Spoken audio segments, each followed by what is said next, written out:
अल्लाह अकबर, अल्लाह अकबर। बहुत खुशी हुई, मुबारक।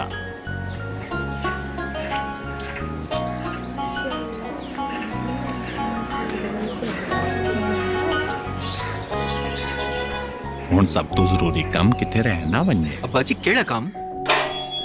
बाबा ਆਉਣ ਦੋ। ਸਲਾਮ ਅਲੈਕੁਮ।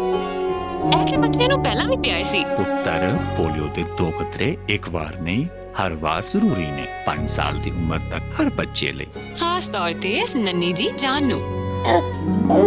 ਹਾਂ ਬਚਪਨ ਸਾਨੂੰ ਵੀ ਤੇ ਪੋਲੀਓ ਦੇ 2 ਕਤਰੇ ਪਿਲਾਏ ਸਨ ਨਾ। ਪੋਲੀਓ ਵੈਕਸੀਨ ਸਾਡੇ ਬੱਚਿਆਂ ਨੂੰ ਪੋਲੀਓ ਤੋਂ ਬਚਾਉਂਦੀ ਹੈ, ਉਹਨਾਂ ਨੂੰ ਮਜ਼ਬੂਤ ਬਣਾ ਕੇ। ਤੇ ਪੋਲੀਓ ਵਰਕਰਸ ਲਈ ਹਰ ਵਾਰੀ ਆਪਣੇ ਦਰਵਾਜ਼ੇ ਖੋਲੋ ਔਰ ਪੈਦਾਇਸ਼ ਦੇ ਵਕਤ ਹਰ ਬੱਚੇ ਨੂੰ ਬੱਚੇ ਤੇ ਹੱਥ ਤੇ ਨਿਸ਼ਾਨ ਪੋਲੀਓ ਦੇ ਕਤਰੇ ਪਿਲਾਉਣ ਤੋਂ ਬਾਅਦ ਤਾਂ ਕਿ ਕੋਈ ਬੱਚਾ ਪੋਲੀਓ ਦੀ ਵੈਕਸੀਨ ਤੋਂ ਮਹਿਰੂਮ। ਆਪਣੇ ਬੱਚਿਆਂ ਨੂੰ ਪੋਲੀਓ ਦੇ ਕਤਰੇ ਪਿਲਾਏ ਬਗੈਰ ਉਹਨਾਂ ਦੇ ਹੱਥ ਤੇ ਨਿਸ਼ਾਨ ਨਾ ਲਵਾਓ। ਇਹ ਉਹਨਾਂ ਦੇ ਮੁਸਤਕਬਲ ਦਾ ਸਵਾਲ ਹੈ।